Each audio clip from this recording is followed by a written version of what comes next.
Good morning, everyone. So today we might be able to finish module 9. Not quite sure. Okay, there's a little bit of material, so we might have to spill over the next session. We have about 3 weeks, 3 full weeks left, including this one in the semester for this course. The last one, generally, I try to manage at least 1 review session, 2 review sessions if I can. When we do those, it's kind of seem redundant to mention it, but bring your laptops because these are not going to be lecture sessions. These are going to be hands-on. Let's try to take a fake exam together and see who has problem, who is struggling, and I can help you like that during the session, okay? For now, we still have a few things to do and to say about arrays. So last time, this is where we stopped. We just took a little bite of the section on arrays and method. I showed you how to declare an array as a parameter. That's on the top. To pass an array as an argument. That's here in the middle. And then we talked about this little quick notation here that uses a block initializer for arrays, right? And that's the second spot that we saw for the syntax. And that's the only the only two that we're going to use in this course. Okay, so we saw this, and then we talked about, if it wants to respond. Okay, there we go. So then we talked about this little piece of code. This little piece of code was there to kind of remind us of what happens with primitive data types and then with reference data type. So you guys remember what was displayed here for X? If you don't remember, even better, refigure it out. 1, yeah. What about Y index 0? 5555, okay. So bottom line is, the X here was not modified, but we've seen that already at least 5 times, okay? And the Y, we passed an array, we were able to modify the content of the array. Okay, well, I should say we passed a reference to an array. And this is pretty much where we stopped. So let me rehash one more time over the reference passing by value. So there is a very colloquial way to say things in programming. We are going to say, when I pass something to a method, I'm going to say, for example, I call a method and I use X, a variable X as argument. I'm going to say, I pass X by value. Meaning, I look inside X, take the value, make a copy of it inside the parameter, the corresponding parameter, and I'm done. And then there are languages where if I pass something, but I allow the method to modify what's inside that something, then I'm going to say I pass by reference. And the logic between that pass by value and pass by reference comes from primitive data types in Java that are all passed by values, and then reference data types in Java that are acting a little bit differently. Okay? So the next thing I want you to understand, and it's meant to be a little confusing. It's meant to be a little bit confusing, just a tiny bit, to make sure that you do not fall for this trap. Is there passing by value and passing by reference in Java? Not really. Because all you do is pass a value. When you have a primitive data type, you pass the value that's inside the variable to the method. You make a copy of the value, pass by value, definitely. What happens when I have an array? I look inside the reference variable for that array. I find a value inside of there. It's just a special type of value. It's a reference. Hooray, what do I do with it? I take the value, the reference, I copy it, and I assign it to a parameter. So the copying of the primitive data type or the copying of the reference value inside a reference variable, that's the same mechanism, okay? That's the same engine here propelling us forward. So, in fact, in Java, there's only one way to pass parameters to method, it's passing by value. It just so happens that sometimes the value that we copy into a parameter is a special value called a reference. And what's so special about it is that at the other end, at the receiving end, the method can use that reference to access something else in memory. And that's the key here, something else, an object. Access that object in memory. and then modify that object. But can I modify the reference? Sure, I can modify the parameter that holds the reference. Is that going to modify the reference in the main? No. Once you wrap your head around the fact that I should have plugged it in, you're going to, should I have better? No, it's plugged in. What the hell is going on here? Okay. Okay, it's playful today. Sorry about that. Let me fix it real quick. So what I was trying to say before the technical problem is once you wrap your head around this and it doesn't sound confusing anymore, then you're sure that you understood fully what we're talking about here with passing by reference, passing by value. Now, if you'll excuse me, I'll be right back. I need to fix this mess. All right.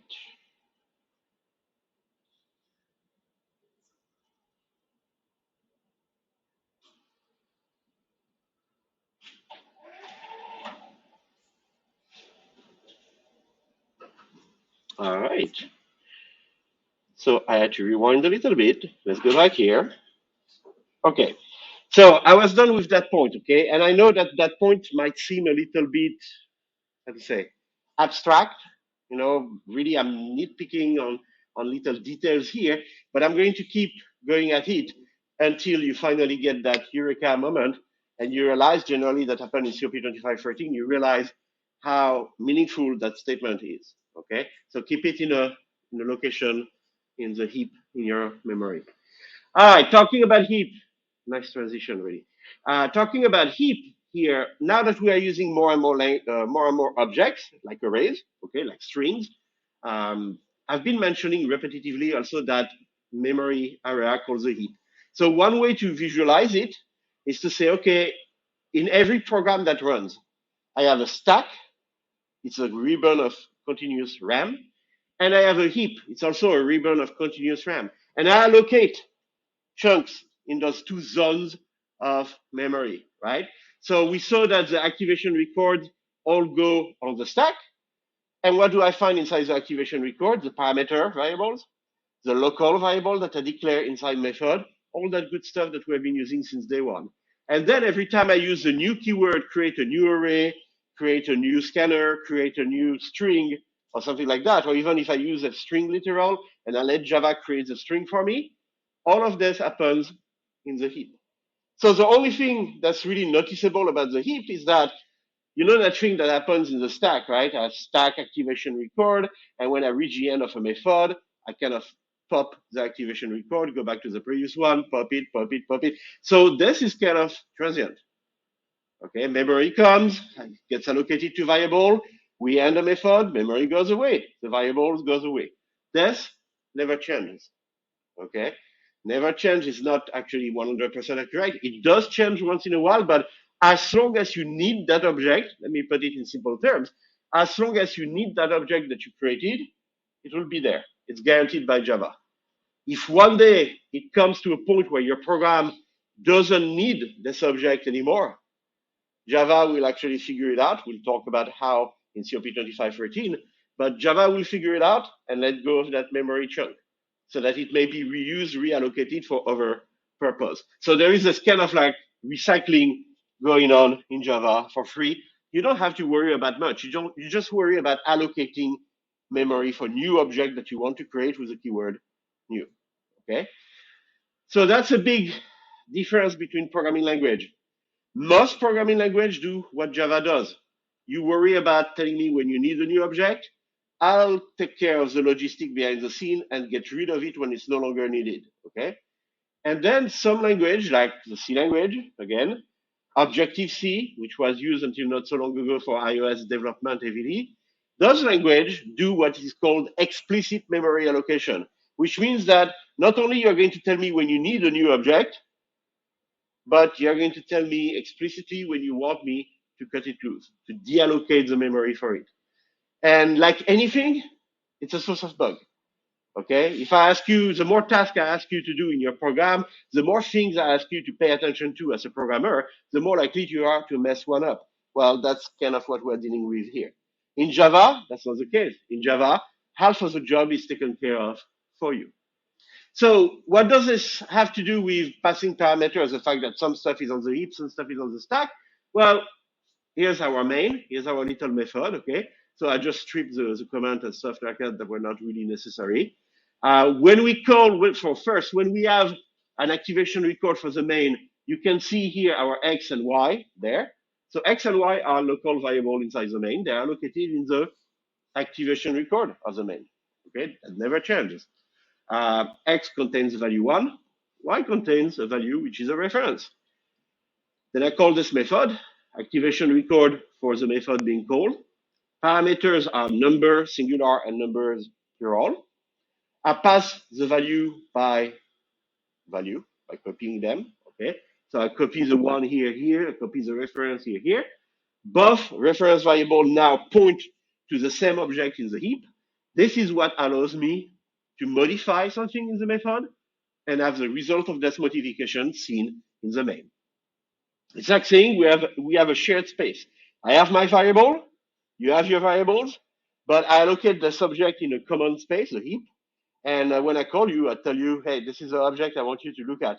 So you can look at it, you can modify it, you can do whatever you want. And when you're done, I look at the object and I see the result of your work. So what if I use what we just learned? And I try to go back to that example where I was trying to write a swap method, right? The swap method, the deal was you are going to call it and you are going to specify two variables, and I'm going to swap the content of those variables so that it reflects the swap inside the main. So I'm not going to use like primitive data type variables anymore because that we know it doesn't work. Like int X and int Y, we try to swap them, no way to do that. So instead, I'm using an array of int, a reference variable A meant to hold a reference to an array of int, initialize with this block array initialization syntax so that I create an array in the heap, an array object. It contains 1 and 2, okay? And I say before the swap, this is what's in the first element of the array, 1. That's what's in the second element of the array, 2. Then I call swap A index 0, A index 1, and I'm going to display again A index 0, A index 1. Now, the method is different. The method doesn't accept, two parameters, right?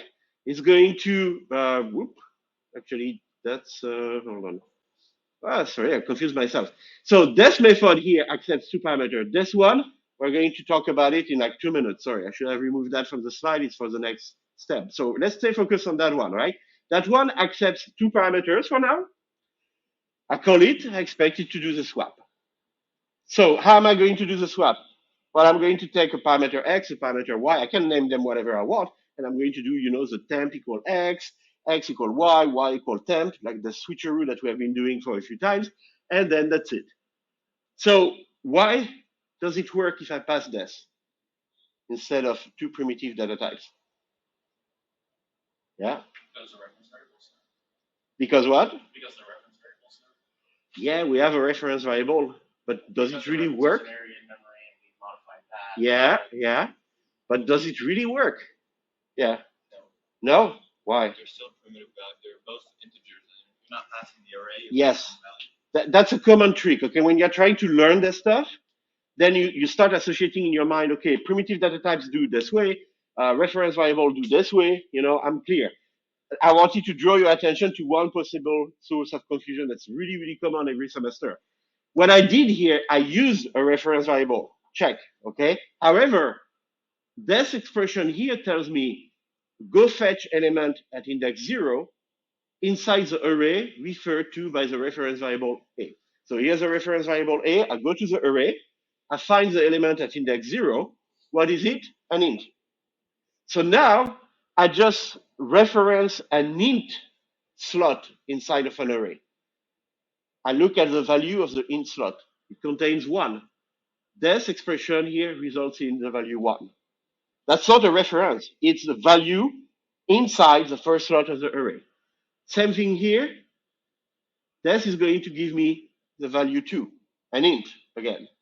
So I pass 1 and 2 as an int. I receive 1 and 2 in the method as X and Y, for example. We can name whatever we want the parameters, right?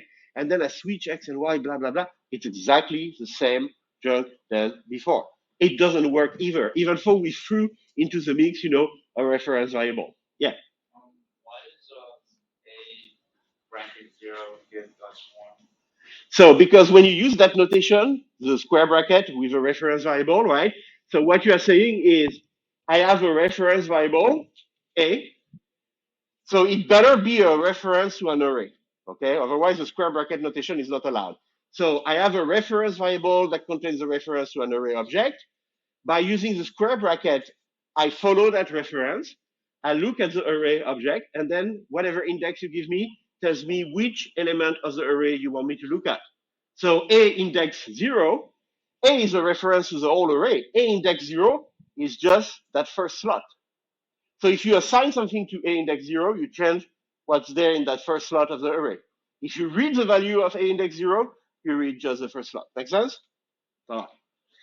So it's kind of like a way around, but we're still in the same mode, okay? So that's why we're going to introduce that second version of the swap method. Now I'm going to have a second version of the swap method. I'm going to call swap first two, actually I said first two element in an array, and I pass to that method just A.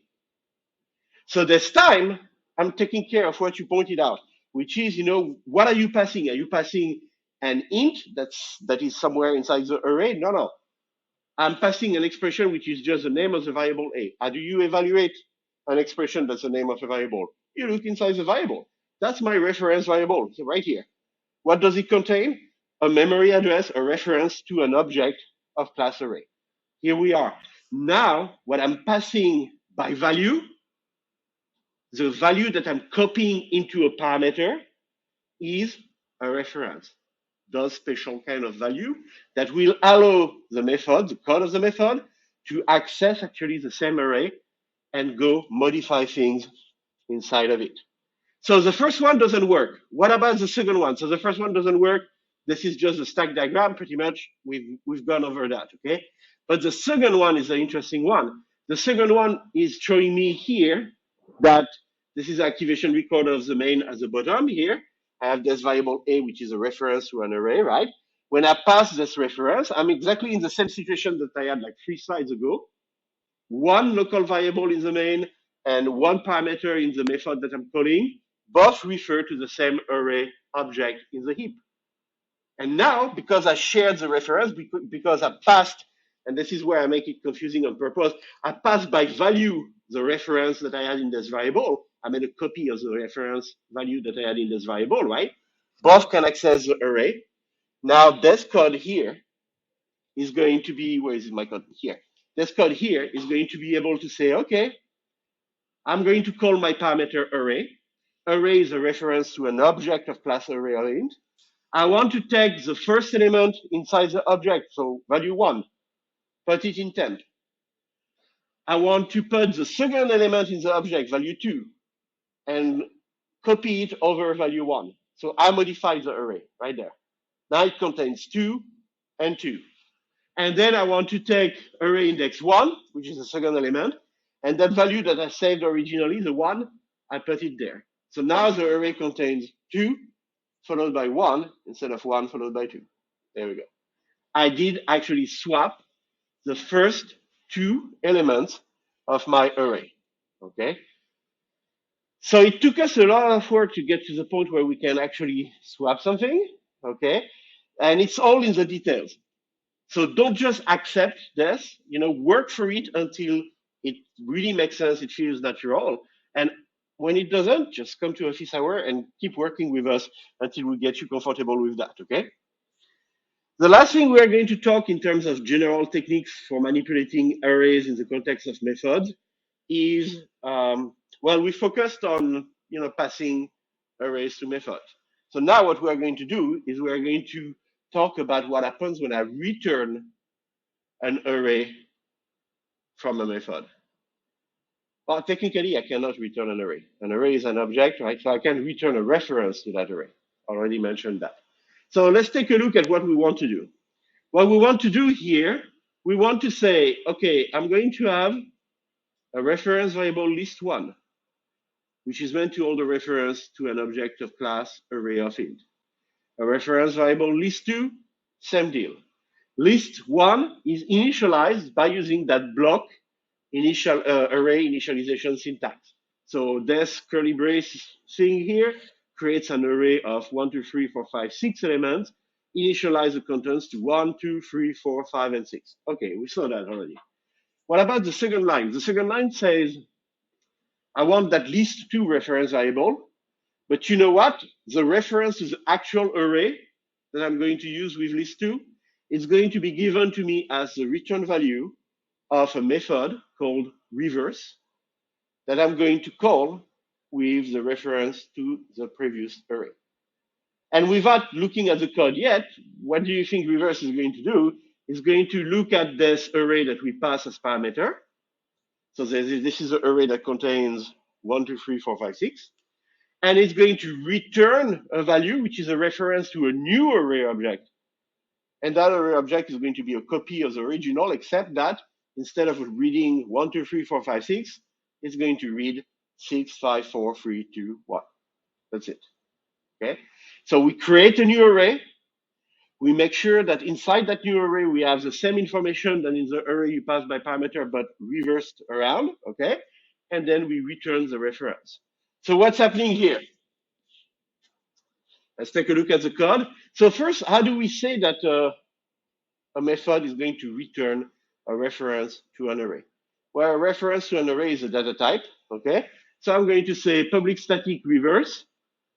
The data type of the return value is array of int. So it's going to be a reference to an array of int. The data type of the parameter is array of int. You give me an array of int reference, I return to you an array of int reference. Inside the method, I'm declaring the variable result. So the variable result is pretty much what I'm going to use to store my new array, the reference to my new array. So result is a reference variable meant to hold a reference to an array of int as well. So we only play with arrays of int here. And I create a new array. How big do I want the new array? Well, if I want the new array to contain exactly the same thing as the original, but in reverse order, then I just need to make it the same size. So new int and the size is list.length. And that's going to create my array on the heap. So where is the list parameter? In the stack, in the activation record for the call to that method. Where is the result local variable? In the stack, in the same activation record that we use for the call to that method. Where is that object? In the heap, separate, okay? For int I equals 0, j equal result.length -1. So we initialize two counters in that counter control loop. I is going to start at 0, j is going to start being the index of the last position in the array, okay? So we are going to pretty much move our indexes like this so that we keep copying the elements at the end of one array to the beginning of another array, of the other array. My condition, as long as I is lesser than list.length, so I is going to go 0, 1, 2, 3, 4 up through the array, through all elements of the array. At the end of the iteration, I increment I and I decrement j. So again, the idea is that I have two arrays, right? For one array, I use the index I at the beginning. For the other array, I use the index j at the end. And I'm going to say pretty much copy this value here, then move. This value here, move. This value here, move, and keep doing that, okay? So that's what I'm setting up to do with one loop that uses two counters. Result of index j equals list of index I. So I take the element at index I inside the array referred to by list, store it inside the array referred to by result at index j, result being my new array. And when I'm done, return the result. So what happens when I'm done? What happens when I'm done is I return from the method, everything that was on the stack goes away. What was on the stack? List, the parameter list, the local variable result. If the local variable result goes away, does it mean that the array disappears? No, that's the key. Think of it this way, okay? A reference variable is an envelope. On the envelope, you have the address of a house. If I take the envelope and I tear it Is the house crumbling down? Hopefully not. Okay, and if it did, it would be coincidence, not causality, right? So here, same thing. The reference variable disappears. That's okay. This thing has been created on the heap. It's still there in memory. And who is going to know about it? Well, whoever called me, because I'm giving them the reference to that array. So that's what I'm returning, the reference to the array. It's stored inside list2 once the method is done doing its job. Now list2 refer to that newly created array. We are going to use that a lot. We are going to create arrays. We're going to create objects inside method with the intent that they are going to persist past the end of the method. Okay? And to make sure of that, generally, there's only one way, is we return their value in one way or the other. Okay? And that's it. So what I propose we do right now, let's check the time a little bit. What I propose we do right now is take a look at a comprehensive example. And I'm going to make it comprehensive with what we covered right now with arrays and stuff like that. I want also for it to be an example that we work on together of having multiple Java files. So we talked about the possibility of having multiple .java files in one program. I showed that to you at the end of one of the lecture. So I don't like when things happen only at the end of the lecture because everybody is tired, distracted, etc. So we are going to use this example as a way to kind of like put that into practice. Okay, I'm not going to re-explain it, but just I'm going to use it in front of you so that you see how to do something with it. So here's what we want to do. We want to write a piece of code that's going to call a bunch of methods. And right now, the version that you have on the slide is still, using a single file. So I'm going to redo it live coding with you, and we are going to use multiple files. Okay, but the general idea is the main method is going to say, okay, create an array for me. Call a method that creates an array. That array is going to contain 100 random lowercase letters, and I'm going to store it in a char array. So I think that's the first time we use a char array. So, I mean, everything we said applies to every data type. So it's not going to be that different, okay? Then what? I say the lowercase letters are, I'm calling a method DisplayChar. So I have a method that creates and returns a reference to a new array. I have a method that takes as parameter a reference to an existing array. And its job is going to display the 100 character, but, make it neat, like 10 characters per line so that we see a block of random character on the console. And then I'm going to say, all right, now I want to count the number of occurrences of each letter. So these are going to be not only lowercase characters, but lowercase letters only, okay? So what I want here is, again, a method that I'm going to call and give a reference to an array to. And at the same time, this method is going to return a reference to a new array.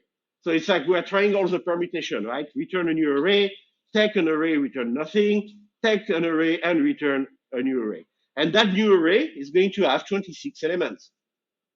Each element in the array that is returned is going to tell me how many times one of the specific letters of the alphabet occurred inside chars, the array that we randomized at the beginning. So chars contain 100 random letters. This array here, count, is going to tell me at index 0, this is how many lowercase a were in your chunk of 100 random letters. Index 1 is going to tell me how many lowercase b were there, and so on, so forth. Okay? And then, just to finish up, display count, I'm going to pass this array, and I want it to tell me, hey, letter A, this is how many there are. Letter B, this is how many there are. Just read through the array. So this is not going to be any problem once we do this one. So this one is a little less relevant, but it just wraps up the exercise. So how are we going to do that? Well, let's switch to, sorry, that messed up the screen last time. We had a problem here. All right. Can you guys read? Is the font big enough? No, okay, never mind. All right.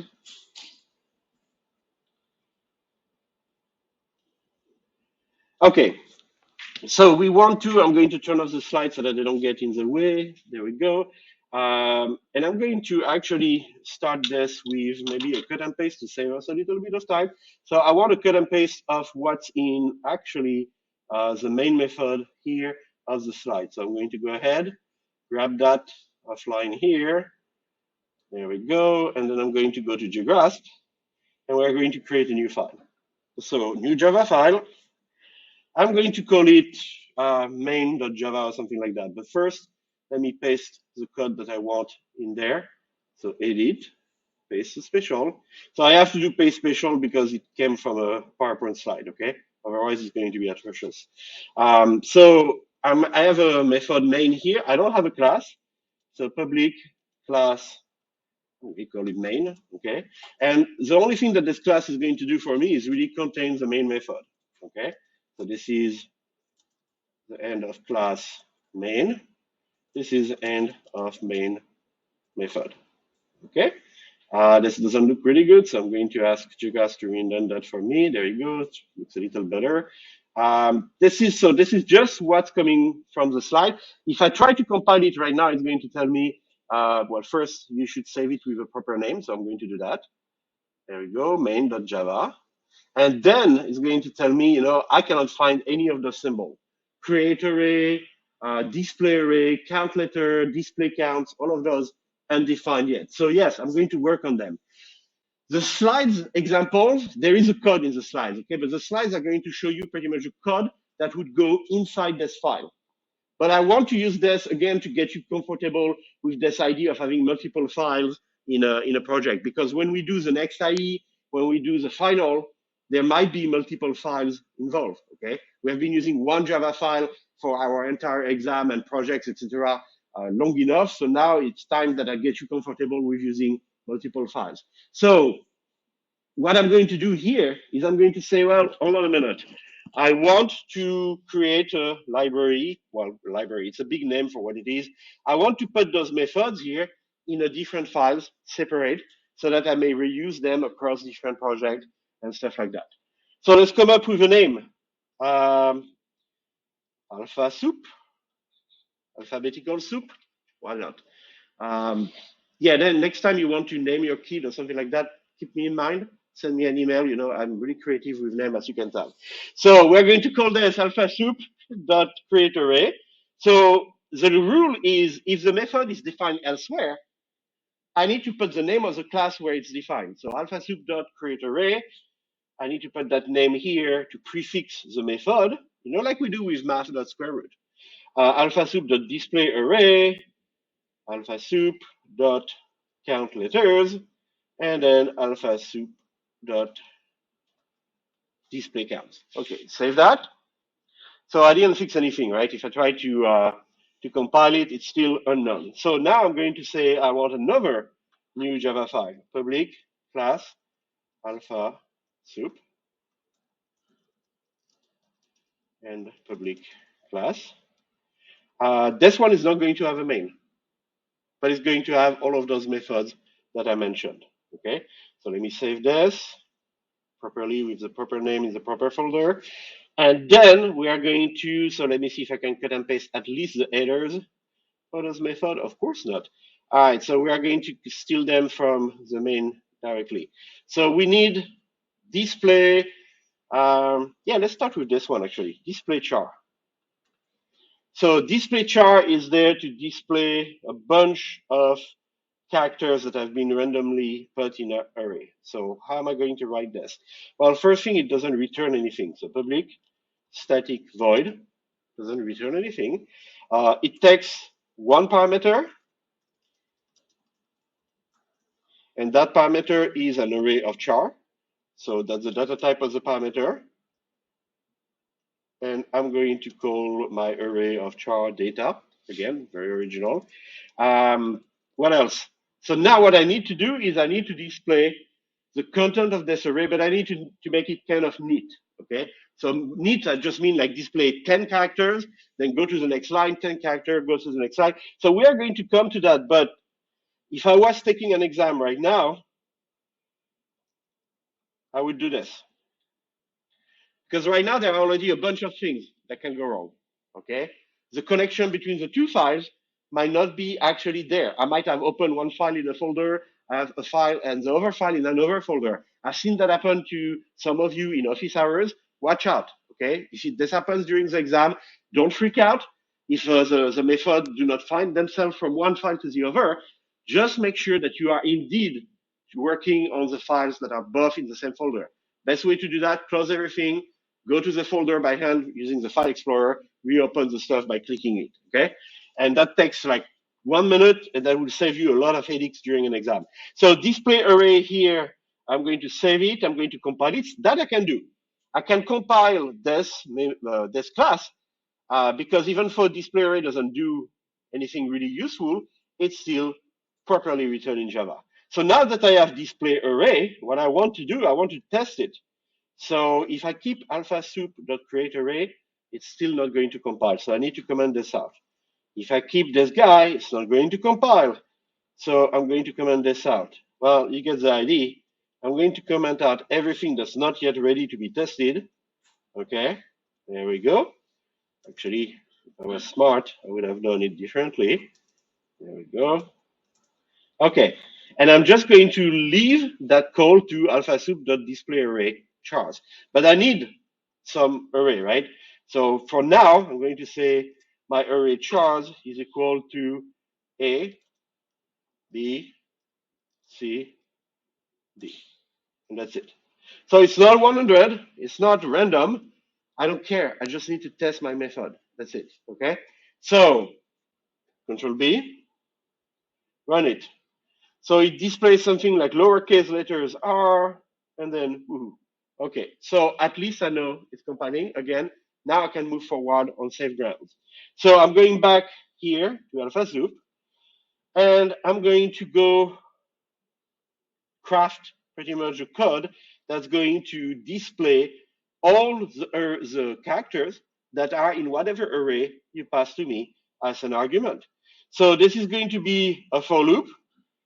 And for now, I'm just going to do a for loop that displays everything on the same line pretty much.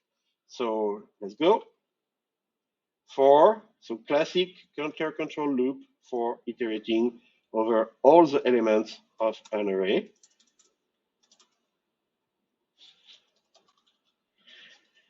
So for int I equal 0 equal O, that's going to work. I lesser than data dot length I plus plus, and I want to display on the screen data index I, and maybe put a space after it, just like that. There we go. Control B, Control R. So, oops, that one I cannot run. That's right. So I need to go back here, Control B again, Control R.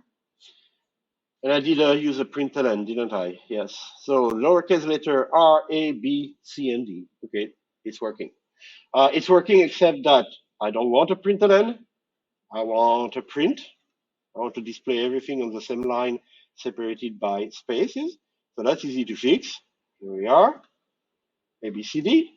And then I want also to make the things where if I have like, 10, if I have 100 of those, I don't want to see 100 characters on one line.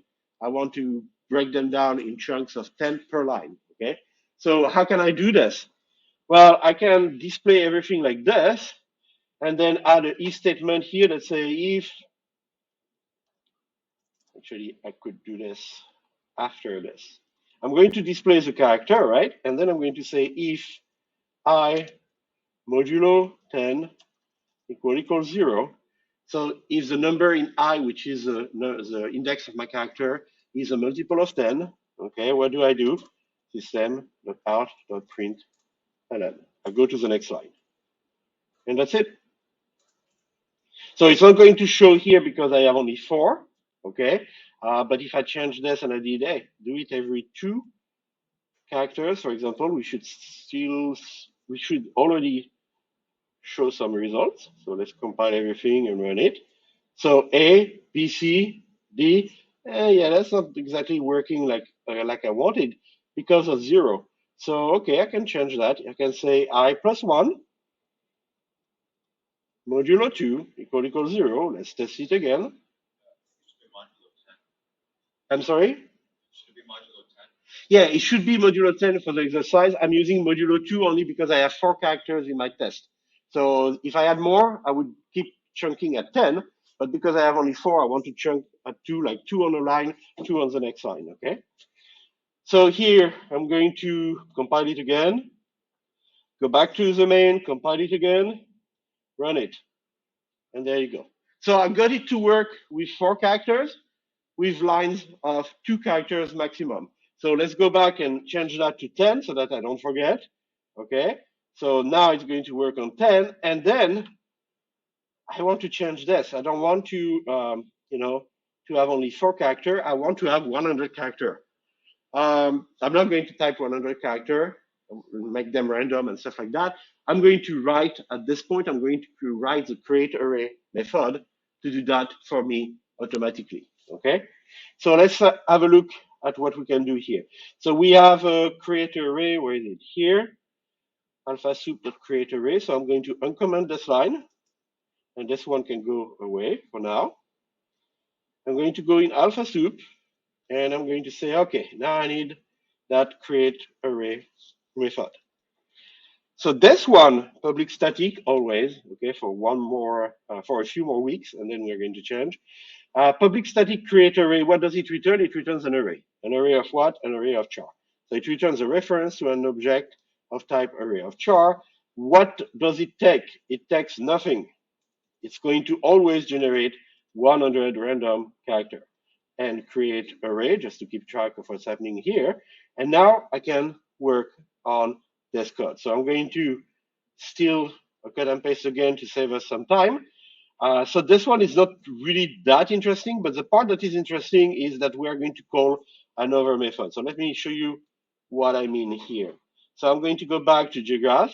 I'm going to say, all right, I want to paste that from a slide. So paste special, rich text format, okay. So let's take a look together. Let's reindent this mess first, and let's take a look together at what we do in this method. So I create a new array of size 100. Well, yeah, the requirement tell me it's going to be always size 100, so I don't try to fudge around with that. So I create a new array of char of size 100, and then I iterate over every element of that array. So counter control loop, the index I goes from 0 to whatever the length of the array is -1. And I call my array chars here. I could have called it whatever I wanted, really. And then I want to assign to each element of that array char a random lowercase letter. So I'm going to reference to another thing that was at the end of a lecture, just to make sure that I ping it and it's back on your radar, okay? The first time we did this multiple file thing, we had a random character class, and I wrote one method, and I told you, hey, you could write the other ones, and they were also in the slides. We are going to use one of them. Yes? What is the advantage to using multiple files? The advantage to use multiple files is organization. That's pretty much it, and scalability. Okay, meaning that like for little programs like that, our programs are really small in COP2512. In COP2513, I would say we are going to multiply the size by 5 to 10. Okay, so we are going to write longer code in COP2513, but it's still not, realistic by any stretch of the imagination. So the deal is that what you have to do is you have to project that in the future. If you want to look at a project like, for example, the Linux kernel, which very few people interact with, but this is millions of lines of code. Okay, Facebook is actually insane. I don't remember the number, but I want to say it's 61 million lines of code or something like that. I'm not even sure, right? Check it out. My point is that in any, whatever the company that you work with, they probably have legacy code, dating back from 10 years ago that has grown and grown and grown and grown. So to keep our sanity, we cannot all work on the same file first. So we are going to start splitting files, and we can split files by what? By the name of the programmer. This is Alessio.java. This is Mike.java, John.java. No, we are going to split it by features. And then this is going to map to the concept of class that we're going to talk about in COP2513. We're going to make it so that in Java, a file is pretty much a class, okay? So we are going to be able to separate each of our class and make them reusable. For example, right here, I'm going to reuse that class random character, that I had like, a few lectures ago, just as a fun little exercise, right? Here, I'm writing this class that generates an array of 100 characters that displays it, that counts the letter. Who knows, if I need to use it later down the stream, I will, again, take just that file and use it. The main.java, that's the consumer. The main.java uses whatever alphasoup.java provides. Alphasoup.java uses whatever random character provides. Every time we do system.out.println, we are a customer of the system.out system actually class in the JDK, and so on and so forth. Okay. All right. So to be able to do that, I need to go ahead, and I don't think I have it already here. Let me check. I don't think I have this file here, so I'm going to just cut and paste it in that folder. Give me 1 second. I'm going to go fetch it. So random character.java, and it's exactly the same one that we had at the end of that other lecture, right?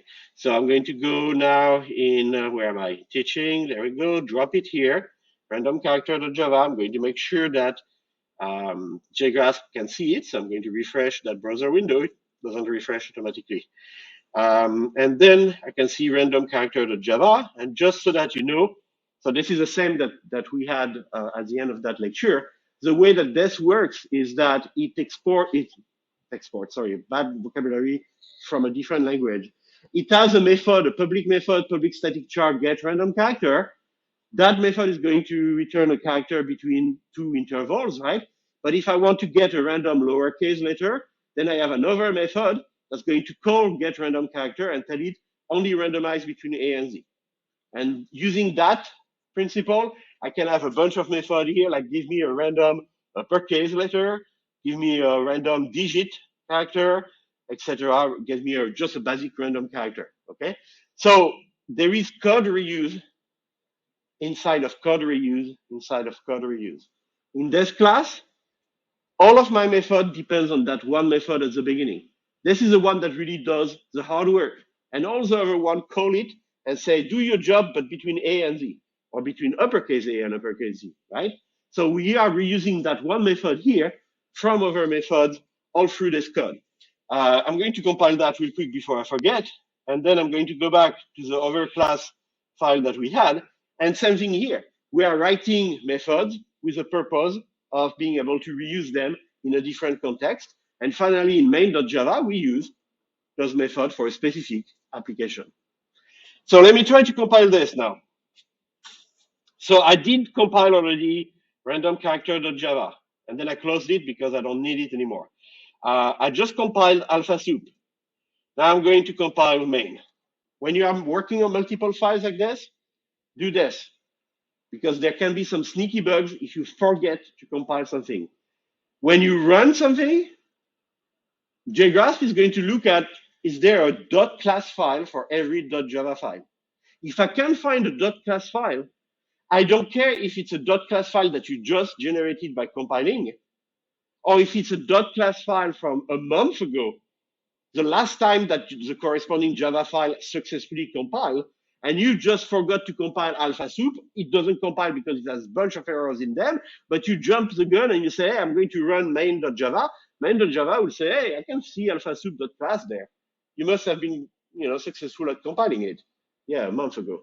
So again, to avoid that kind of error and problem with multi-file projects, if you start seeing some shenanigan like that going on, my advice, remove all the .class files, erase them, get rid of them, okay, clean slate, and then compile all the classes that provide you with method, and the last one to compile should be the class that features the main method. And once you have this done, so I'm going to go to main here, I'm already in main, I already compiled it, perfect. I'm going to run it, and this is what I get.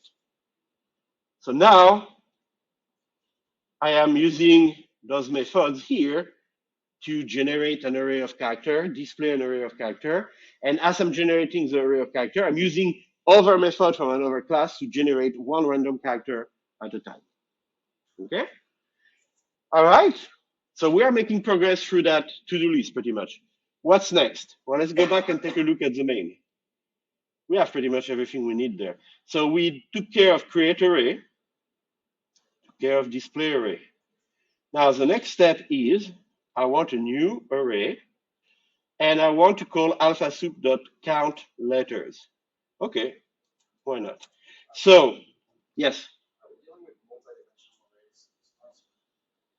We are going to. Do I have a multi-dimensional array there? No. It's a one-dimensional array, but when I display it, so you tell me, like, let's take an example with 4, right? A, B, C, D, that's a vector. What I do is I say display A, display B, new line, display C, display D. That's all. So it looks 2D on the screen, but the data structure is just one vector, okay? And yes, we are going to do that in module 10. We are going to explore 2-dimensional, 3-dimensional, and we're not going to go much farther than 3-dimensional, okay? Because this is only good for sponsoring ibuprofen or stuff like that. We're not doing scientific computing. That's the main reason. If we were doing scientific computing, yes, n-dimensional matrices and stuff like that, sure. But for us, it's not going to be that useful. So back to here, what I want to do next is that count letters. Okay, so let's go and have a look at what we can do for count letters. So I'm going to cut and paste this so that I don't misspell it. I'm going to go here and I'm going to add another class, another method, sorry, public static. So count letters is going to return something and take something. What it takes is an array of character. And what it returns is an array of int. So again, the logic of this method is you give me an array with a bunch of random characters, okay, that you just generated. And what I'm going to do is I'm going to go ahead and count how many times the letter A occurs in it, put that value in the first element of the array I'm about to return. Then count the B's, put that value in the second element, and so on, so forth, okay? So we need to create a new array, first thing. So int result, and it doesn't hurt, to have a name that's like the indicative that this is what you want eventually to return at the end of your method, just like we did with CodingBat, by the way. So int result, new int. How big do I need this array to be already?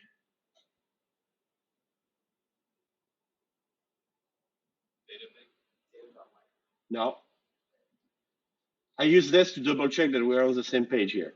What's the role of that array? It's going to contain the number of letters for each letter of the alphabet. So I need one slot for A, one slot for B, one slot for C, 26. There you go. All right. So I need an array of 26 counters, pretty much, 26 int slots that I'm going to use to count how many times the letter A appears, how many times the letter B, and so on and so forth, okay? What else do I need? That's pretty much it. What I need to do now is I need to go over all of my elements in my array containing 100 random characters and check, okay, if it's an A, increment the first element. If it's a B, increment the second element. If it's a C, increment the third element. Wow, that's going to be particularly, I don't see a very politically correct way to say it. It's going to be bad. Let me put it that way. So if I do this, like the part about iterating over the entire array is easy. For int I equals 0, this is always the same recipe, isn't it? I lesser, that doesn't mean I cannot mess it up. I lesser than data.length, I plus plus, okay? And now what I was just narrating is something like this. If data index I equal A, then result index 0 plus plus. I kind of assume that result is going to contain zeros. Why? You guys remember? That's the default, but would it be the default for every variable that I declare? No, just objects. Okay, just making sure. All right, so here I'm assuming that there is going to be 26 zeros in that array, which is true. So I don't initialize everything to 0, I just go with it. And I say if data index I equal A, result 0 plus plus, if data index I equal B, result index 1 plus plus, and that's not really efficient, right? So I can make it so much more efficient by doing something like that. Else if that I 26 levels like that of if else, if else, if else, no thanks. So I need to find something better. I need to say something like if data, well, actually, no, I don't want even an if statement. I want to get rid of the if statement. I want to say result at index magic, magic, magic, plus plus. So assuming that in my array data, I have actually characters, what I expect, okay? So I have lowercase characters from A to Z. How could I craft a formula here that's going to allow me to equate data index I being A to the index 0, data index I being B to the index 1, and so on and so forth? Any suggestions? Yeah? Another array with characters A to Z, matches. Yes. Yes, you could. That's a good idea, actually. You could do that. Okay, what if I'm really lazy? I mean, a for loop already for today, that's over, man. I'm going to bed. So I don't want to write another for loop. Yes, sorry. A while loop? Okay, even lazier than that. I don't want a for. It could work with a do while or while, by the way. So this is not a bad idea. But I don't want to write another loop. I already wrote one loop today. This is my quota for the day. Okay, so I just want to fill in the blanks here. Hold on. Dot, dot, dot. There we go. I just want to fill in the blanks here and go home.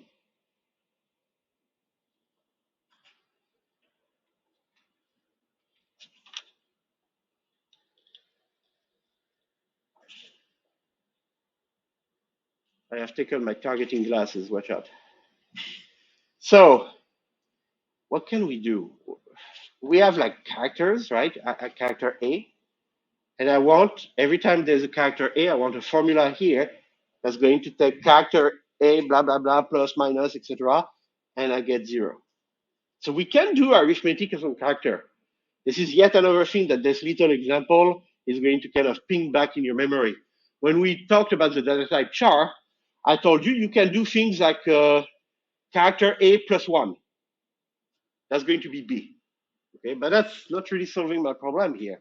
But what if I do character B minus character A?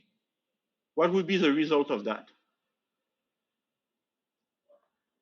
Bingo. So let's explore this a little bit. How can I use that kind of arithmetic here? So there's going to be somewhere data index I, okay? We know that. I'm not giving up away anything spoiler-ish. So there's going to be data index I, which is a character I'm looking at. And I want to do an operation, an arithmetic operation on it. That's going to give me 0 if that is A, 1 if it's a B, and so on and so forth. Yeah? Minus A. That's okay, right? Character minus character. That gives us the number of indexes between them. So data index A, index I, sorry, minus character A. All right. Well, that looks pretty good. So what I did here is I mapped A, B, C, D, E, F up to Z, lowercase, to 0, 1, 2, 3, up to 25. Okay. But, okay, put on your black hat here for a second. What can possibly go wrong with this?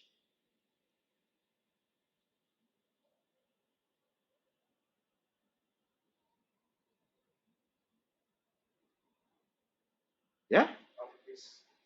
Uppercase. What if somebody throws in an uppercase? Well, crap. So the uppercase is, so in the ASCII table, right? The A, B, C, D, F, up to Z, lowercase are here. And then like either after or before, I never remember. But let's say after, there is uppercase A at a lower index up to uppercase Z.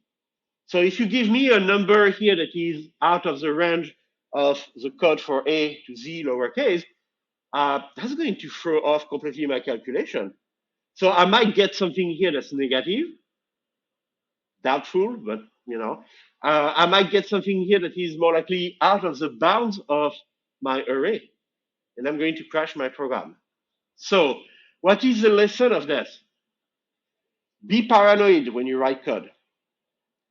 Now that you are paranoid, ask yourself, am I paranoid enough? And the question is probably no. It's not a healthy stance in life, but for coding it helps. So the idea here is that I implicitly assumed properties on my parameters. And yeah, I'm not stupid. I'm not going to pass something wrong to my method just to watch my program crash and burn. Okay. So when I call count letters from the main, I'm careful. I'm really passing you, like 100 character, and they are all between A and Z. I made sure of that. But okay, what if I make a mistake? What if another programmer makes a mistake when calling my method? Everything comes down, the server comes down, we track down which method failed. Hey, it's my method. But he or she they passed me the wrong parameter, it's not my fault. No. It's your method, it's your fault. Okay? So pretty much we have been surfing along, very, very nicely until now. Progressively, we're going to start writing code that is more on the defensive side, meaning never trust what is passed to you. You need to detect potential problems before you use bad data and you actually cause a crash of the system. Okay. So this was just to seed an idea in your mind. We're not going to do that right now, but most of the problem with security exploits, they come from poor programming practice, right? So poor programming practice, bad programming hygiene, if you want to call it that, is being, over trusting of the data that you receive from a method, for example, or that you give to a method or stuff like that. All right. So we have a proposition here. Let's compile this. So compile alpha soup. We have an hypothesis to test. Compile the main, run it. Well, it's still doing the same thing because I forgot that, of course, we don't display anything.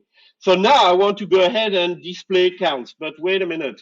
What would be nice here is that I make sure at least that, the counts array here contains something that looks like what I wanted. So I'm going to put a breakpoint and I'm going to run this. So it runs the program, displays the 100 character on the screen. Yeah.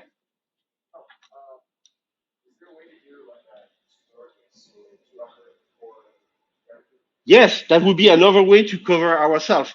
So what we could do is we could scan the entire array and make sure that if any of those is actually not a lowercase character, so we have the character that is lower, to test that kind of stuff.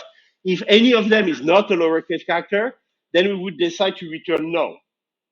So instead of returning the reference to an array that contains, the data that you asked me, I tell you nada. Here's your coin back, is your quarterback. I'm not going to do anything. I'm not returning to you an array. I return to you a null reference. And now, if I put that in my documentation, if I say documentation of the method, we take this kind of argument, we generate this kind of array, or if the argument is messed up, then I return null. Now I've done my job. I handle the problem. I do not crash. I return a null. Now, if you use my method, assuming that I always return something to you, then you are going to crash. But that's not my problem. Okay. Programmers are very nice people. No, I'm kidding. So the idea is that now that you have been warned, because everybody reads the documentation, of course, now that you have been warned, right? When you call my method, you should always check, did he go nuts? Did Alessio go nuts and return a null to me for whatever reason? If he did, then I cannot do anything with that. If he did not and return an array, then I can process it. Okay, so that's one way to go about it. Or we could be a little bit more aggressive, meaning that if you give me a bad array, not only I'm going to detect it, but I'm going to try to fix it.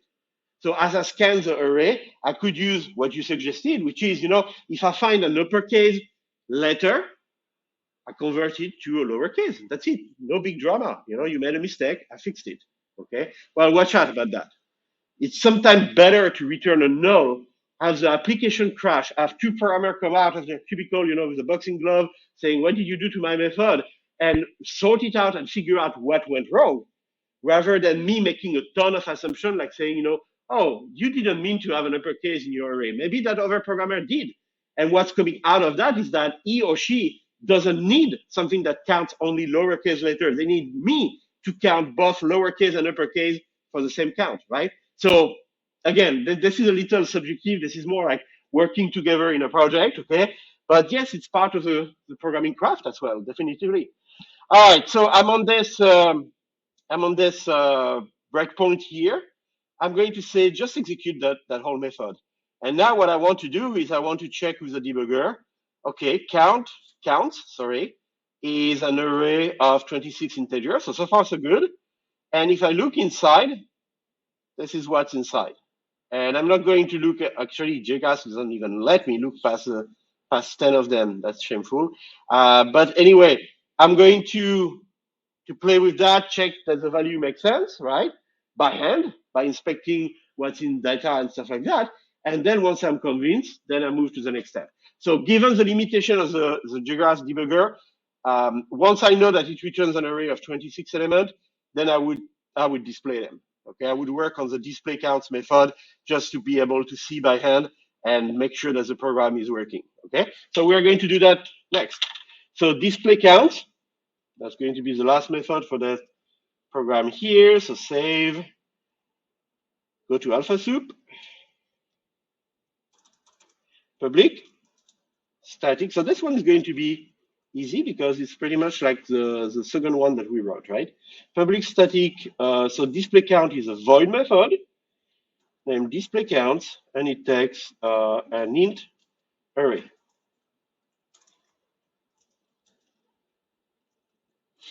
So the goal here, just like we had a method to display all the characters, right?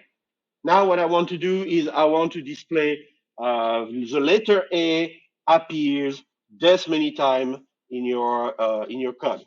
Okay. So to do that, I'm going to have a loop again. I'm going to have a loop, and I'm going to this time make up that little message where I say, this letter appears this many times. So I'm going to shorten this. Okay. Like for example, I'm going to say there are like 3 A's, 2 B's, 3 C's, etc.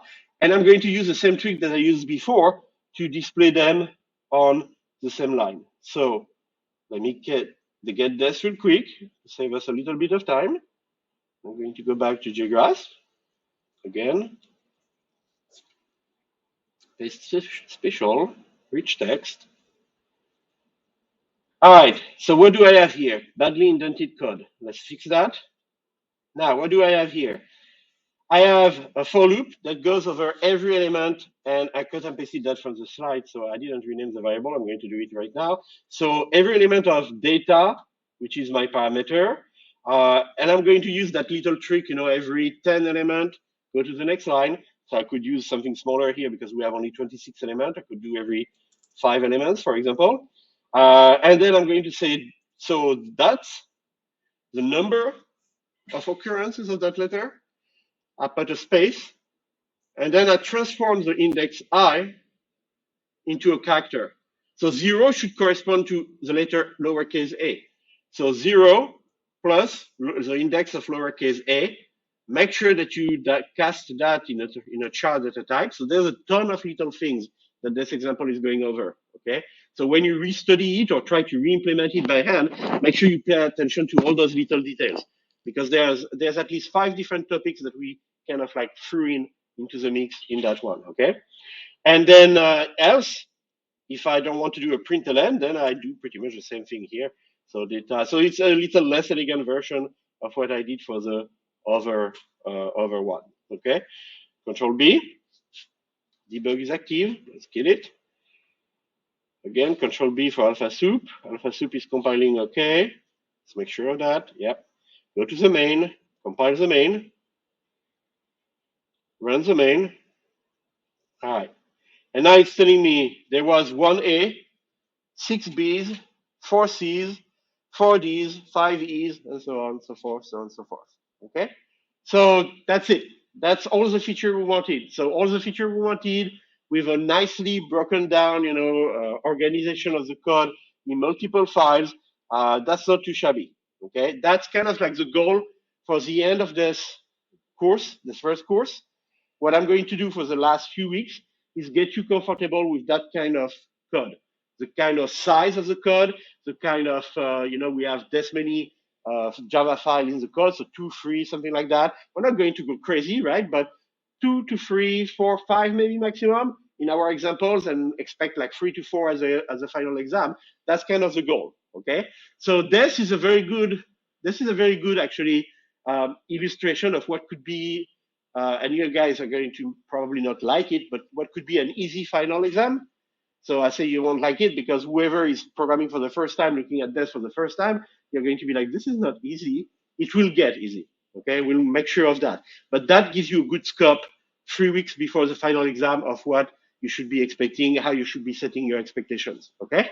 And there we go. We have a little bit of time left, so I'm not going to run away, but I know I'm generous, 4 minutes, right? But thank you for your attention. And if you have questions, come and ask.